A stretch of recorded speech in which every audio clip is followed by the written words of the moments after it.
This is one of my favorite rayons I've been hoarding. Today is all about rayon. It's the floatiest, dreamiest, softest fabric you can find. And we're gonna go over everything about it. What is it, how to cut it, how to sew it, how to wash it, everything. It'll be really, really complete. You'll be ready to tackle this gorgeous type of fabric in no time. Stay with me. Hi sewing friends, I'm Karina from liftingpinsandneedles.com. Welcome to this channel that is all about sewing, limitless sewing, and today is about fabric. It's about rayon. If you saw the previous video I uploaded, I showed a tiny little fabric haul, beautiful new prints I have in my collection, but also went through really practical steps of sewing certain woven garments for rayon. Some things to consider. All the patterns I mentioned were Love Notions patterns in the context of the huge spring sale going on at Love Notions. Everything is 40% off site-wide, excluding the recently released Aria shirts and the course. So if you haven't checked, there's still time for you to have a peek. The sale runs through tomorrow, Friday, the 6th of May. It's a really, really good chance for you to get the patterns you've been eyeing. I have a huge playlist on my channel. I've made every single pattern. Maybe I'm missing one or two, maybe some of the kids' ones, but I've made basically 99% of them, I would say, and for all of them I have sewing tutorials. I have my affiliate link down in the description box, of course. All the resources I have will be linked down there also. If you do use my link to purchase, I make commission from that, and that supports the work that I do here on the channel. This is one of my Rhapsody blouses. I think it was the last one I made. I've made about 8 of them. This one's made in 100% rayon. It's so nice. It's got a bishop sleeve, 3/4 with some gathers here, which is perfect for rayon. Any feature that adds volume with rayon, it's just going to look really delicate and it's not going to look bulky. I have some gathers here on the shoulders. And today we're going to see everything that's got to do with sewing rayon. You just have them tucked away in your collection without sewing them because you might find it difficult to work with and a little bit daunting. Today I'm here to give you, 40 tips on handling this material, and we're going to cover the features, the different types of weaves, special considerations on the grain line, how to prepare your fabric before washing it, how to pre-treat it, how to cut it, how to place your pattern pieces, what pins, threads and needles are the best, and then specific sewing considerations as well. It's a little bit of a fiddly fabric, so we'll go over stabilizing some of these areas, how to finish your seams, hems. Oh my gosh, this video is so complete. After seeing this one, you will be 100% ready to go and get your rayons and start sewing with them. Parrots are always here, but they're being especially loud this morning. I'm just gonna try to talk over them. Anyway, rayon is a semi-synthetic fiber. I say semi because it's in the middle between man-made and natural. Isn't fully synthetic like polyester, not fully natural like cotton or linen, for example. It's sort of in between. Natural because it comes from wood pulp, from cellulose that is put through process by man to get transformed into the viscose or rayon fiber. Rayon and viscose are terms that are used interchangeably at this point. It just depends on what part of the world you're in. Here in Brazil, this is called viscose, so that is viscose basically. I know in the UK, in Australia, New Zealand, it's mainly called viscose. In the USA, it's mainly called rayon. So don't think they are different types of materials. They are pretty much the same thing at this point in time. It's beautiful, it's drapey, it's floaty, it's soft to touch, it's really breathable, it's great for hotter weather. Most of these are digitally printed, so you have one different tone on the wrong side. It could be any type of base that they use, and then they can put any print on there. Beautiful, beautiful prints. I mean, this print, look at this. This is a border print. Look at this. Amazing. Love it. Anyway, that's why I love rayon so much, because the prints are always just so beautiful. It doesn't have any static when you wear it, so nothing's going to be actually sticking to your skin like polyester does. It can be blended with other fibers as well, like cotton rayon, linen rayon, sometimes rayon linen, just depends what is more in proportion with the fabric. I use a lot of rayon linen blend, which actually locally the one I find here has only about 14 to 20% linen, which means it behaves more like a rayon. It's really fluid, it's really light, it's really drapey, and it just gives you that little bit of texture and a teeny tiny extra weight, a little heavier than this, which is the plain weave.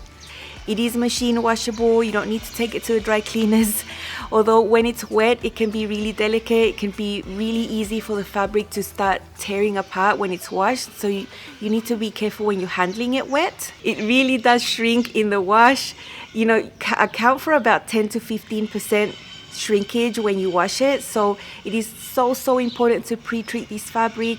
Imagine you have a meter, you're gonna lose about 4 to 5 inches of fabric. If you're talking about a yard, it'll be around the same, about 4 to 5 inches of fabric from your length. Imagine you already made your garment, you made a maxi skirt or you made pants that are full length.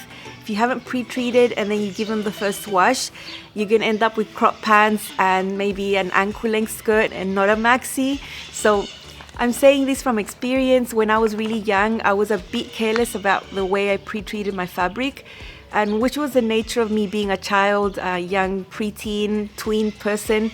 I just didn't have the patience. In more than one occasion, I just got fabric and just cut it up and sewed it and just learned from experience. Oh my gosh, I can't wear this because it's too short. Now I want to show you different weaves of rayon. So when you buy fabric in the shops or online, you might see different sort of things added to the name rayon, like rayon crepe, rayon jacquard, rayon twill. Then you have a plain weave. Whatever it may be, it's always made with rayon fibers. It's just that the different ways that the fibers are weaved that give it the extra name and then give it the different look and feel. So let's see some of them. This is the lightest of rayon fabrics. It's the common weave, just very soft. No texture, nothing like that. This is the right side and the wrong side is not too different. So this is great if your pattern has features where you would see the wrong side of the fabric, like a high-low hem, a flounce. Maybe you want to tie up the front. So it's perfect. Very lightweight, very flowy. Up close you can see how flat and how smooth it is. There's no sheen to it. Depending on the color, it could be quite sheer. So if this was part of a dress, I would definitely wear a slip underneath. This is a textured rayon linen blend. It's only got 14% linen in here. It's mainly rayon and it's very floaty. Let's see it up close. This is how it looks up close. You can see the texture, that it looks like it's got a lot of linen in here, but it's only 14%. It's not much at all. And you can see the Swiss dot texture right there.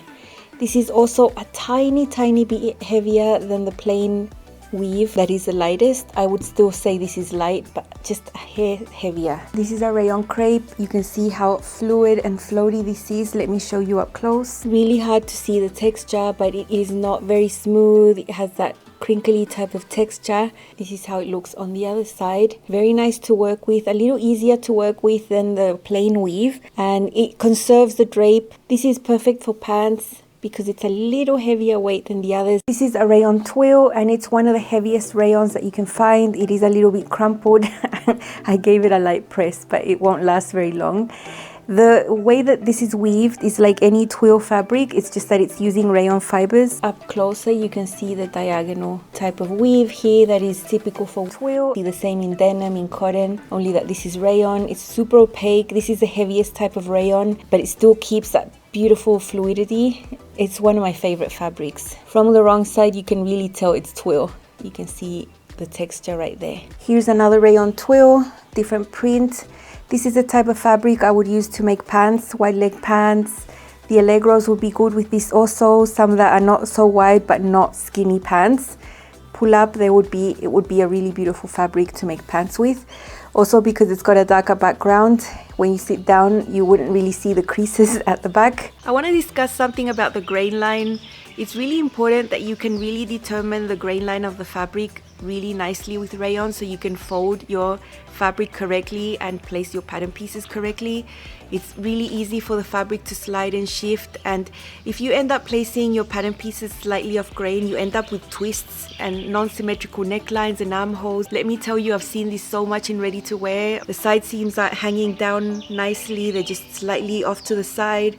It's all got to do with the grain line, and there's one little thing that you can do to improve that and your experience. This is how it looks when the fabric has been torn in the shop, which is something that you can really easily do with rayon instead of using a scissors.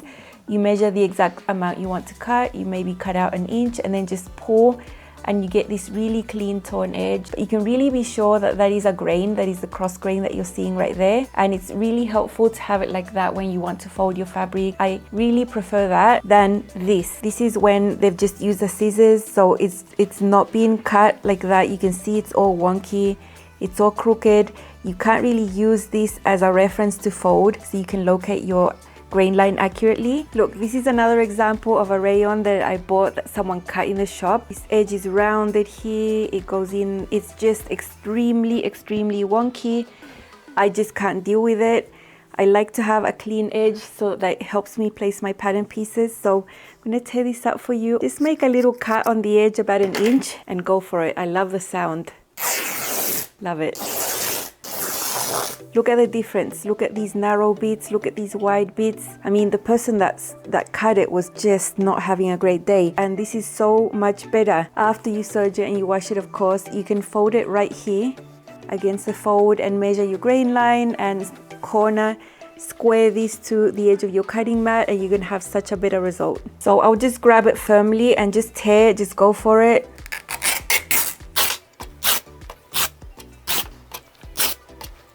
Look, this might be disturbing to you if you've never done it before, but it's fine. Now I have a really, really nice edge there. I can actually see the fibers go through across the grain. I know that this is a 90-degree angle here, and now I'm going to be able to fold my fabric properly here against the cut edge to place my pattern pieces. Of course, I would serge this. When I serge it, I would go along the edge trying to not trim anything away to conserve how straight this raw edge is. So that is a sort of unseen part of my process. I've actually never shared that I tear up my fabric when it hasn't been cut that way in the shops. Depends on where I've lived and who's cutting my fabric. Sometimes some shops have the policy of cutting with scissors, and in front of my eyes sometimes I see how wonky they are cutting it and I'm like, oh. And sometimes I've asked them, can you like just cut it better? I know with the scissors it's not reliable that they are cutting it actually on the cross grain and that I'll have to go and rip it so I can square the fabric later. It is something that you'll see a little bit later on in the video, but something I definitely do if I see that it's being cut in the scissors in a terrible way. Just tear it. It's really satisfying. You lose a little bit, but in the sake of getting accurate sewing, I think it's worth it. Now about pre-washing, this is so important, and it's not just to take out the grime and the chemicals from your fabric. As you know, your fabric is pretty filthy. Who knows where it's been, where it's come from, how it's been stored in the boats. So you definitely want clean fabric on your skin. It is about the shrinkage factor as well. So definitely 100% pre-wash your fabric. But there are certain things that you need to do before pre-washing. I've just mentioned that I like to have my cut edges really straight, and that's why I will tear it. After that, my preference is to serge those edges. It's really easy, it's really fast. It doesn't have to be a matching color. I mean, don't use black if you're serging white fabric, for example. You don't have to change the thread you already have in your machine in order to protect the cut edges. It's so fast and easy. But if you don't have a serger, of course there is another option that you can do with your sewing machine. Definitely my preference is to protect the raw edges of fabric with the serger. If you don't have a serger, other thing you can do is fold it so that you have both selvages here on the side and then the both cut edges here together. And just sew them. Use a straight stitch. Leave yourself about 3/8 of an inch seam allowance. This is how you would put it in the wash. This is the only part that's going to fray. Once you get it out of the machine, I would just put it to dry together like this in 2 layers. Then I would just trim away right there just before that stitched edge, and then I would have a nice clean edge and the fabric would be clean. I would rather serge, but if nothing else, this is better than doing nothing. Definitely better than just throwing it in the wash just like this. Your fabric could shred to pieces in the machine. I've heard it happen to people, like completely shredded. So it's better to do something even if it is only this. I suggest you wash your fabric in the same way that you are going to wash your clothes. In my case, I just use cold water. I've always used cold water for washing, and I don't have a dryer, so I don't dry fabric in the dryer because I don't have one. I don't do that with my clothes either. I've just spent some quality time just serging lots and lots of raw edges. I've got mostly rayons. I've got a cotton silk here, so much. I'm gonna just take it down, leave it at a corner where I know it's gonna get washed. Some of them together that are similar colors. Definitely ones where there is a lot of white in the fabric, I wash them on their own. This red one, I'm gonna wash it on its own. The green one, I'm gonna wash it on its own. Gentle cycle, cold water, that's my jam. And slowly but surely they'll make it back to my stash. The fact that I have serged the edges means that it's been washed. Once I find it and pull it out of my stash sometime later, if I see the serged edges, I'll know it's been washed. If I smell it, I'll probably smell the nice detergent smell also. So it's a process I do. I buy my fabric, I get it treated as fast as I can so it can get into my stash. So when I'm actually inspired to use it, it's ready to sew and I don't have to think about, oh my gosh, it's not washed, then I lose time. Yeah, that is not nice, and it has happened to me. I've been super excited about a fabric. I'm on a time crunch as always, and then I find out I have to choose another fabric because my fabric hasn't been washed. It is a process. It takes me a while. I lay them on my dining room table. I mean, I can't just go and wash 10 fabrics at the same time because I can't flat lay them to dry all at once. So it is a little bit of a process, but totally worth it. And best practice if you're letting it air dry is to just put it on a flat surface and just let it dry. I use my large dining table for that. It means I can only wash 1 or 2 pieces of fabric at a time. Because I'm not allergic to grass and I know it's going to be sunny, I did wash several of my fabrics at the same time, similar tones. I lay them out to dry flat on the grass. They'll be dry in about 40 minutes. It's way faster than a dryer. I just can't justify having a dryer when I don't need one. I'll just be sure to pick them up and shake them a little to get rid of any bugs or spiders that might have crawled onto there in these few minutes. And that's it. It's a really nice way to dry, keeping it flat, not hanging it. Best way to dry fabric for me when it's sunny. When it's raining, I have to put them on the dining room table. Now, I know maybe 99% of you are really fans of using dryers, and I'm just giving you this information. You do with the information whatever you want. It's not just the washing process and the agitation that happens there that makes the rayon fibers condense, thus shrink. It is also the heat component. So if you are washing in warm or hot water, it just makes it worse. And then add on the dryer, which adds hot air.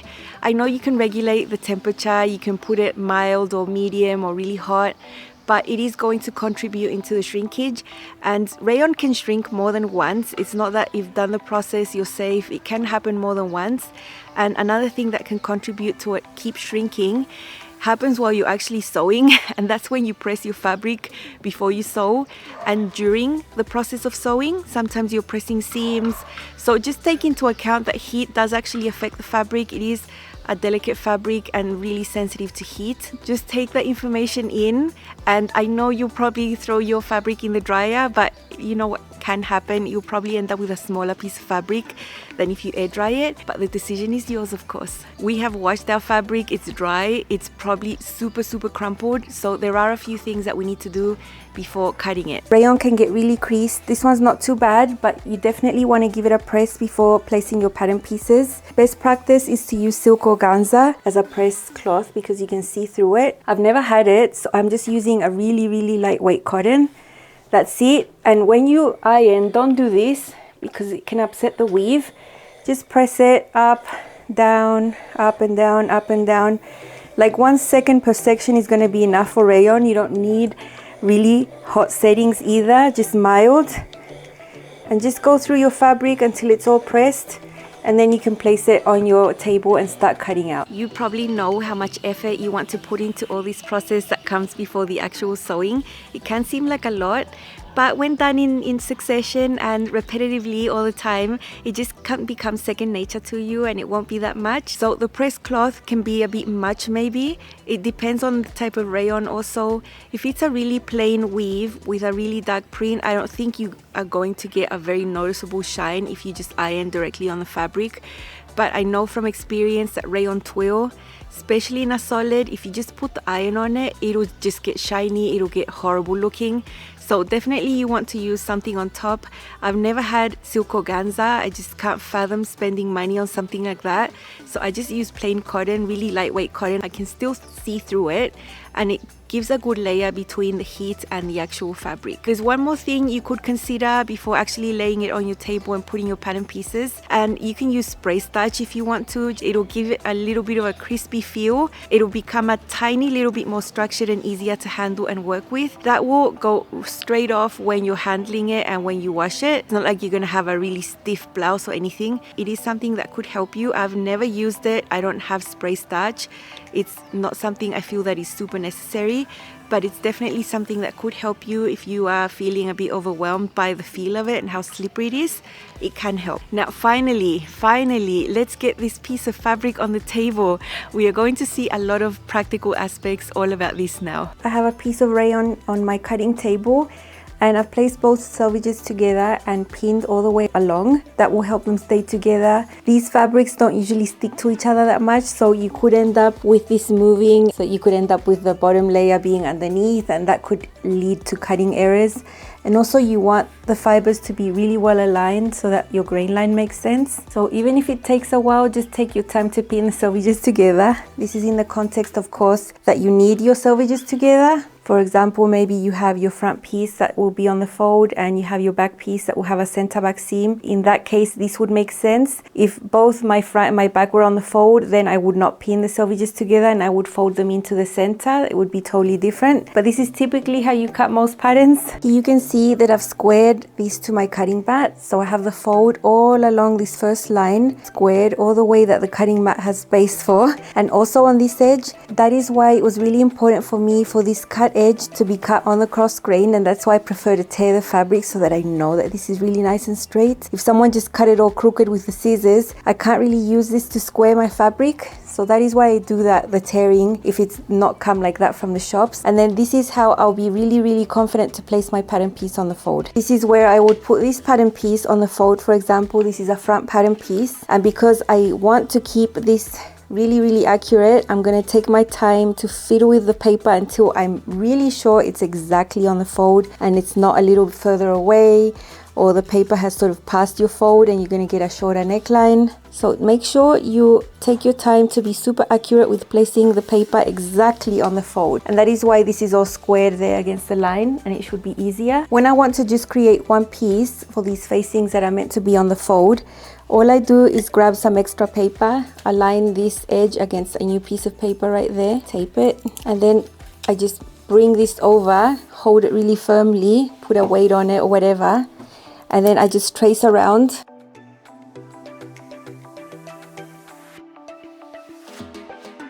So that I have the same shape on this other side, and then I cut it.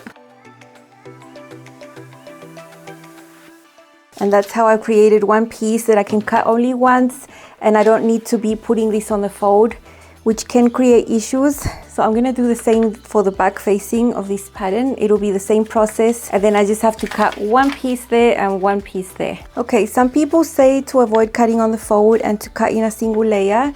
And I agree, but I don't usually agree with the way that's typically shown, where you would take your pattern piece and you would trace, and then you would flip it, and then you would trace. I think it's really inaccurate to do that. So I'm not a fan of that method. I would just prefer to create an extended piece like this, just get more paper and do it. I'm gonna do the same with this one, but that's just my personal preference. I would do this with yokes, with collars, collar stands, facings, anything that's like small that needs to be cut on the fold. I would just create a small piece. I would not create an extended piece for a front that's on the fold, for example. I would just be really careful to get my fold as accurate as possible. But for smaller pieces, for sure, I would try to create extended pieces like this. I mentioned I don't like putting, like, for example, half of the yoke and then flipping it. I think it's really inaccurate. All the flipping and moving can make your fabric shift underneath. I would rather have an extended pattern piece so I can just cut it in one go. And there's also another reason. It's got to do with block fusing. Yeah, you know I like to block fuse, and that would not be possible if I had to cut pieces on the fold like that. I'm block fusing like always to cut the collar and the facing pieces.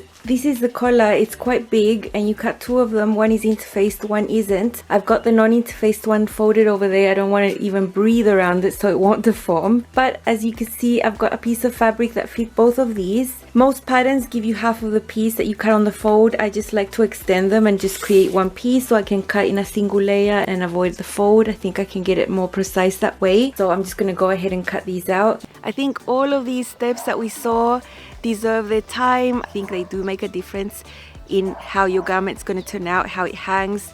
So definitely give them the time they deserve if you want to. Now we are finally at the cutting stage. There are things to consider also, the tools, how to test some things. Let's see. I have a scrap and I'm just going to test my rotary cutter to see that it's cutting nicely and not leaving snags or areas that are not cut. So just normal pressure. So far so good up to there, but look at this, didn't cut that section, which means I would have to go back in there. And every time you manipulate, you move your fabric, so it's not ideal. Make sure that you're not getting those little areas that are not being cut. That just means part of the rotary blade has lost its sharpness from too much use and it's not giving you a clean cut. So you would aim for a clean cut. Look, see, I would be changing this blade. I've probably been using it for a month. Definitely it's time to change it to cut my rayon so that this doesn't keep happening. If you don't have a rotary cutter and you just really want to use your shears, try to find some that are slightly serrated. You can see how these aren't completely smooth here on both sides. So when you are cutting, they're going to pick and hold onto the fabric a lot more from moving that much. This is another pair of shears I have where the blade is super smooth. This one would make the fabric slide and move more than the serrated one. But for sure, I would prefer the rotary cutter 100%. Okay, I've fiddled with my fabric. I know it's exactly on the fold there. The fabric is extended as it can be, squared here, squared there. I'm going to use my rotary cutter. I'm trying to avoid pins because every time I pin, I have to lift a little to put the pin through, and that can move the fabric underneath, that can move. So just put things that are going to create weight. I just use whatever I can have on hand, and I'm going to try and cut in one clean line. Also, I'm going to adapt and move around the pattern piece. I don't want to be moving the fabric to suit where I am standing right here. So I'm just going to come here, and here I've cut the neckline. Now I'm going to go cut the hem. Try to have a firm hand and a clean cut to do it just in one go. Remember, we've already tested that this was sharp. It wasn't, so I've changed my blade. That's nice. And now I'm going to do a little bit of contortion around my table to get these other pieces cut out.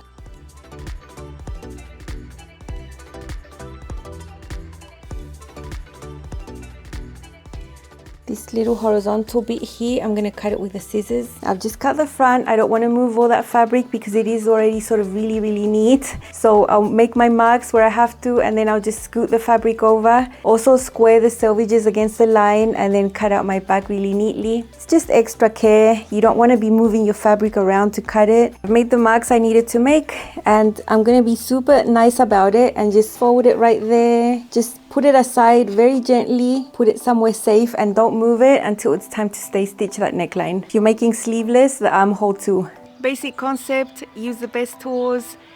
Try to move the fabric the least you can. Don't move the fabric around. You have to go around your cutting area. You know, mine's against a wall, so I really have to stretch my arms sometimes to get the fabric to lay untouched. You don't want it to move, and you're gonna have the best results. After you cut your fabric, don't drape it over yourself and go look in the mirror. Just don't do that. Just put it aside safely until it's time to stabilize and stay stitch. Interfacing time, you might have pieces that need to be interfaced, and of course, you know, I like to block fuse. It is my go-to. I will do this for rayon and any other fabric I'm using, but especially important to rayon. As I mentioned before, it is really sensitive to heat, and it will always give you the best accuracy for collars, cuffs, facings, all of that stuff. Take your piece that needs to be interfaced, choose a piece of fabric that is going to be slightly larger than that, and go ahead and fuse the fabric first, then put your pattern piece on top and then cut it out. I like to cut it with a rotary cutter. It gives me the most precise cut and nothing moves, nothing shifts. You can also see here that my collar piece, I extended it to make it one piece. That way I don't have to cut it on the fold. That way I can reduce human error that sometimes you get with the fold there. So little things that can just help you get a better result. If you want to make a bodice that is semi-fitted, that has darts, especially one that will have straps attached where you want all this area to be nice and stable, consider interfacing the top areas of that bodice and also self-lining with rayon. I think it'll give you the best result. In general, I wouldn't recommend rayon for those designs unless you do these extra steps. I wouldn't just do the bodice and put a little facing, add your strap. It'll be really flimsy, it'll be floppy, it just won't hold up properly. And it's also very lightweight to have right next to your skin, so having the two layers there solves the problem, and the interfacing on the top also helps a lot. The ones you can see here are going to be the lining pieces. You can use an alternate fabric for lining, but I had enough, so I cut it the same as the main bodice pieces. They are the same pattern piece. You have some interfacing there. I have also interfaced this top area for the main bodice pieces just because my fabric is really lightweight. This is really lightweight rayon, and I thought, yeah, that needs another layer also. This one is narrower, there's less interfacing all around this area than the lining piece. Here are all my bodice pieces. I'm not going to be doing any stay stitching because I have put interfacing onto my main bodice pieces also. So I'm confident that this is not going to stretch out of shape and I can just work with them. You use pins when you're sewing, of course you do, and it really does make a difference. These are the ones I buy locally. It's a brand from Brazil called Coats. They're made out of mild steel and they're quite thin. Glass head. They're quite thin. Here we have some pink rayon. This is really thin. It's going to go easily. It's not going to snag. They're nice and sharp. I think they're really adequate. I like them because they have colors there. There are finer ones that don't have a color there. Tailor's ones or the ones you use for wedding dresses. I've seen those sometimes don't have a glass head and it's easy to leave your pins in your fabric that way. But this is fine. You can see it comes in and out really nicely. You're not going to have major issues with small pins like this. These are quilting pins. They're really long. They are way thicker than the ones I've just shown you. I'm just going to do this nitty selvage, but I can feel the resistance of the pin going through the fabric. It could snag for sure and give you problems. Definitely not for lighter materials like rayon, chiffon, silk. Don't use humongous pins like this. Thread that you choose to use can also make a difference when you sew with a lightweight fabric like rayon. I rarely buy Gutermann polyester thread because it's very pricey, but I find other alternatives here. I just make sure that I see that it's a polyester thread, and here is really clear. It says 100% polyester. This thread is just more durable. It's another local brand, also 100% polyester. Nothing against cotton thread. I do have some also 100% algodão, which is cotton in Portuguese. I do use it for other projects, but not usually for rayon or chiffon. It's just thicker. It's fuzzier, it's bulkier, it's not as durable, not as strong. So I do use it, but it's not my first choice. I would rather use polyester thread. About needles, maybe if you're newer to sewing, you still don't really know the different types of needles and what they're for. And you might be tempted to just use a universal needle for everything. I've even heard of some people keep the same needle in there for months on end. I even heard one person tell me once they had never changed their needle because it was working fine and it hadn't broken, and she'd had that machine for years. Oh my gosh, don't do that, don't do that. There are specific needles that are going to be better for rayon. These are universal needles and they could work with rayon. You just have to test every single project with scraps before you start. Here I have from 70 to 90. 90 is too big for rayon. I would choose between 70 and 80 for rayon. These are 100. Definitely do not even try to sew rayon with this one. It will start pulling on your fabric and snagging it. So this is for heavyweight cotton, heavier denim. Take your universal needles and test. If you find that your fabric is pulling slightly but not snagging, it might mean that you just need to use a smaller number, a thinner needle. But if your fabric is actually snagging, you're getting little white threads coming through the print, then you might just need a sharper needle. And this is where the Microtex needles come. I reserve these for chiffon. I really haven't used them with rayon, but you could if you wanted to. You just have to test every single piece and see how your machine is doing. This is 80. I don't have 70. I think 70 would be awesome too, but I just don't have it. Just to avoid those snags in the fabric where the fibers actually break and pull, and then you get a fiber coming through your print that does not look good. If it's just pulling a little but not snagging, it might just mean that you need to go to a smaller number in your universal needle and you'll be fine. I tried to recreate what a snag looks like on scraps of rayon for you, but just because I needed the footage, it just wasn't happening. But I did find one in one of my makes and I'm going to show you how that looks. You definitely want to avoid that. Look, I tried to recreate an actual snag of the fabric on rayon, but I wasn't able to. But I know this happened to me with this Aria shirt I made the other day in crepe. I'll try to show you up closer. If you see through the black houndstooth there, you can see these little white lines go through it, and through the white houndstooth there's little black lines. That's where 2 or 3 fibers snagged from when I was sewing up here. The fibers just shifted within the weave and it creates that. That is something you want to avoid. It can definitely happen with rayon if your needle is too big or if it's too old, you haven't changed it, if it's not sharp enough. So definitely have a look at your needles because this could happen. So if you're seeing that type of snag happen on your scraps when you're testing first, it just means that maybe your needle isn't sharp enough because you've used it for too long. Change it, put another universal needle. If it's still snagging, then try and get your sharp needle, your Microtex needles, until you get a fabric that looks really nice and there's no snags. Stabilizing your necklines and your armholes is so important. When you cut it, I sometimes don't even want to breathe around my pattern pieces because I don't want them to stretch out. You don't want to just leave it and sew with it and then have gaping armholes, gaping necklines, pieces that don't fit together. So this part is super important. There are two ways to do it. I'm showing you both. The most common one is the first one though. As quickly as possible after you've cut your pattern pieces, it's really important to stabilize the neckline. It's really important to do it directionally. Start from the shoulder, go into the center of the neckline. In this case, I'm doing a front neckline. It is slightly slanted, more of a V-type neckline, but it would be the same thing if it was a rounded neckline. There are sections there cut on bias, and the risk of that stretching out and deforming with rayon is huge, a lot more than with cotton, for example. So it is really important to stay stitched. Use a regular stitch length, just sew within the seam allowance that your pattern uses. For the back neckline, it's the same, whether it's a regular back or you have yoke pieces, whatever it is, just start from the shoulder, stay stitched until the middle of that neckline, then flip your fabric over to the right side, start on the other shoulder and sew towards the center. You won't have stretched it out one side more than the other. You do want this neckline to be symmetrical so that it fits other features that you might be sewing onto here, facings, collars, whatever it could be. You want to conserve the length and shape of your neckline. A lot of woven fabrics will want to stretch out here in this square area, and then you have gaping there, so I want to prevent that. I still have my pattern piece. I was very gentle in moving it. This way I know it's the exact shape and length it's supposed to be. I've cut a little bit of interfacing here. It doesn't stretch.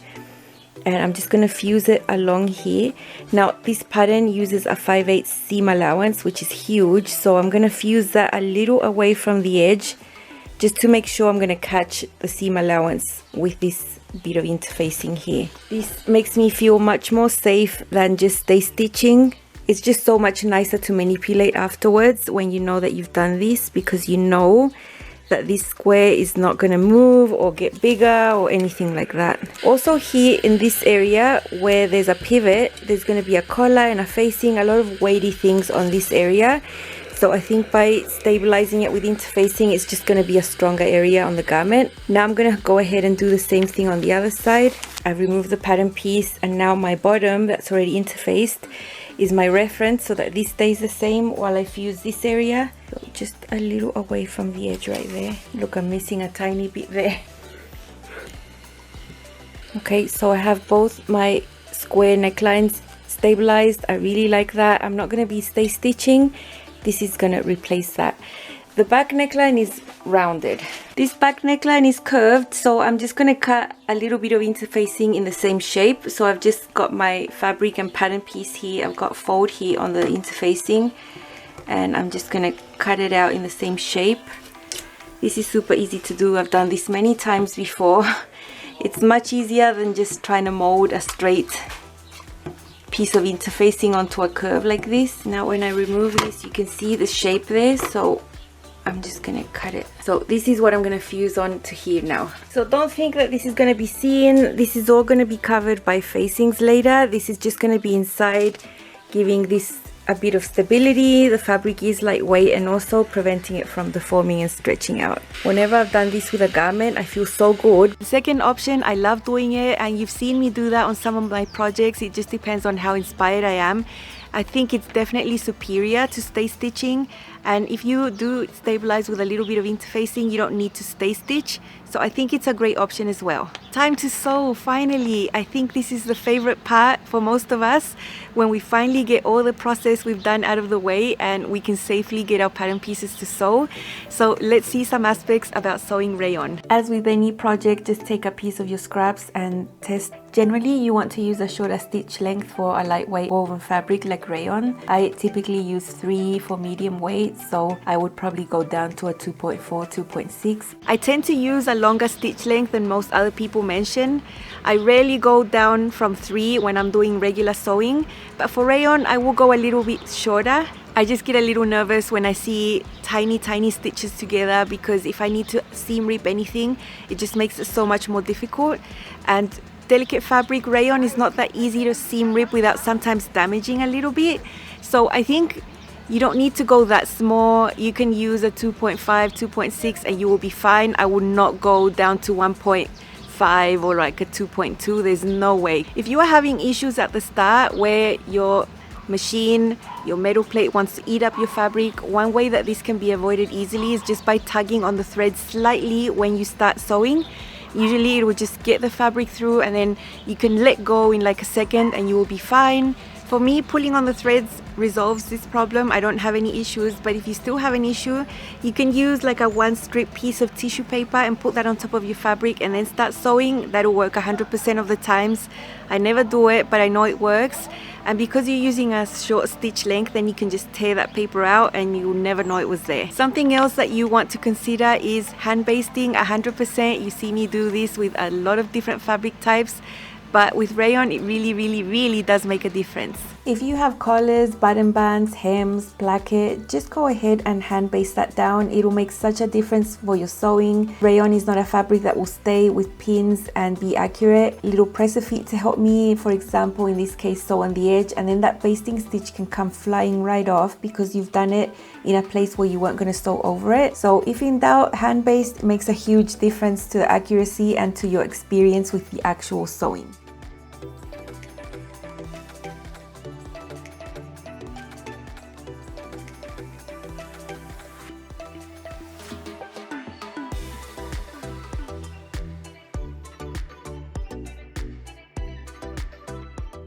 Be gentle when you're sewing. Don't pull on your fabric when you're sewing. Let the feed dogs do their job. Just guide the fabric along. Don't try to manipulate it yourself because it can contribute for its stretching out. When you're looking at pattern instructions, there might be a certain order that things are shown there for you to do. Have a think about that, and I would prioritize the shoulders and the neckline first. Get that out of the way.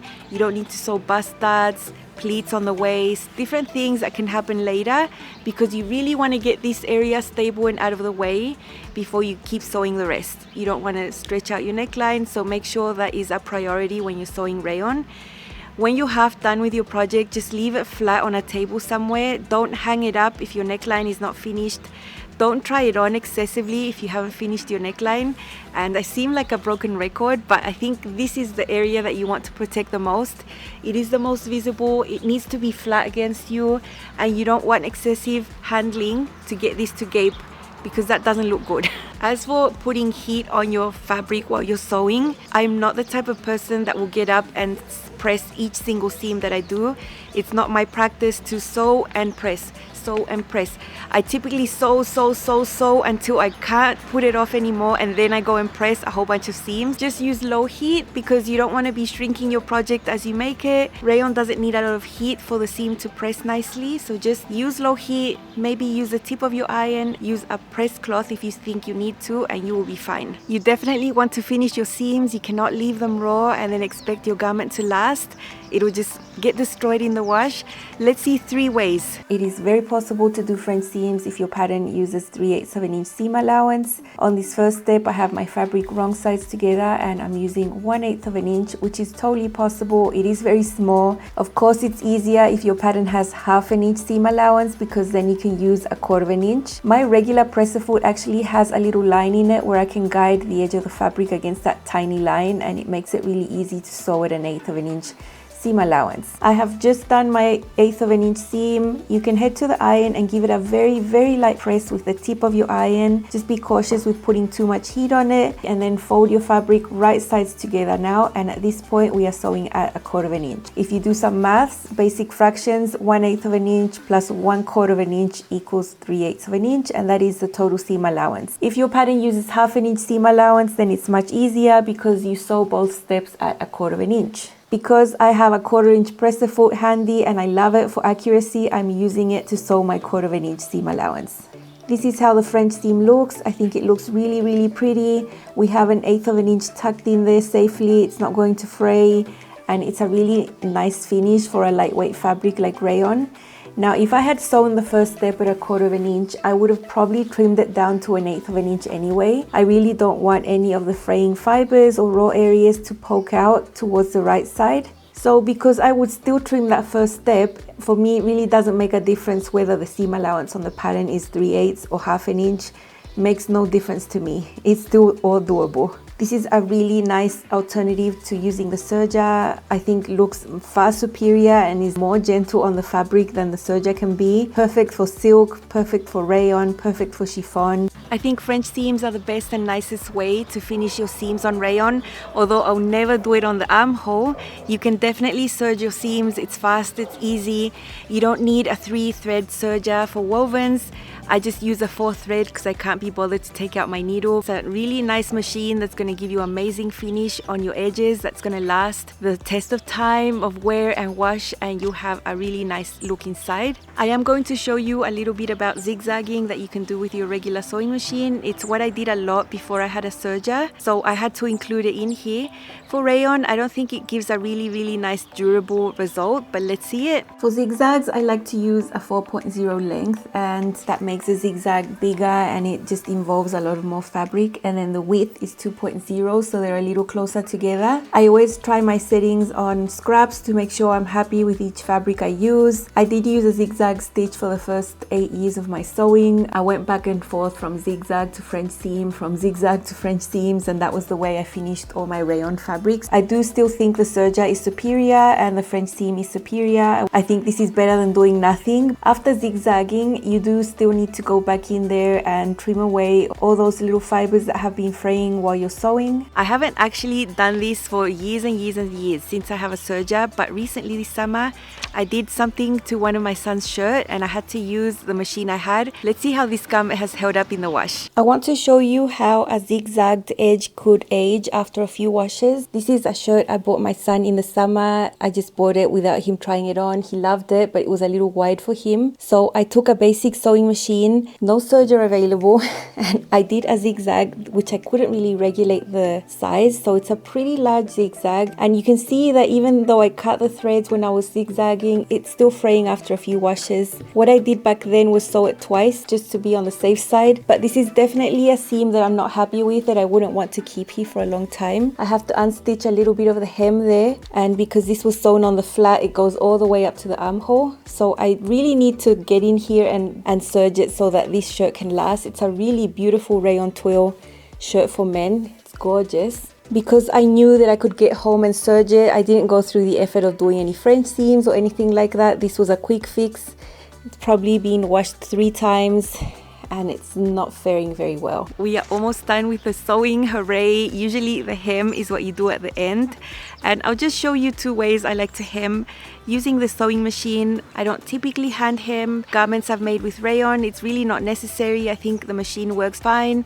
I don't use special notions like fusible things that you put in there. I just don't do any of that. I just do it basic and it still works really nice. So let's see 2 ways. I think folding your hem up twice for rayon is really nice. I do some hand basting, as you can see, and there is the French seam. Because rayon is such a light fabric, that French seam isn't going to be bulky at your hem. That's why I reserve French seams only for lightweight fabrics. For my machine, it doesn't make a difference whether I sew from the right or the wrong side. I'd rather do it like this so I can see what I'm doing. My favorite is to fold it up by 1/4 inch twice. I could also fold it up once by 1/4 inch and then by 3/8 inch. I think that's the largest hem allowance I would be comfortable with for rayon because I want to keep it light. I don't want it bulky down there. I folded up the hem first because I don't want this to be bulky and this fabric is a little medium weight. I don't want to fold it up twice, so I just serge the edge and fold it up once. This is a rayon linen blend, a little tiny bit heavier than the 100% really lightweight rayon, so I'm happy to fold it up once. In this case, I've got it folded up by 1/2 inch, so I can sew the hem from the right side, being very accurate with reeds here that is smaller than what I folded underneath. It's very neat.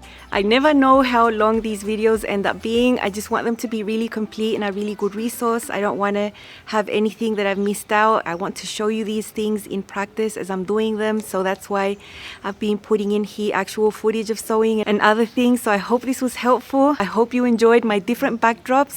My neighbors know that I do YouTube and they have allowed me to use their front gardens or wherever.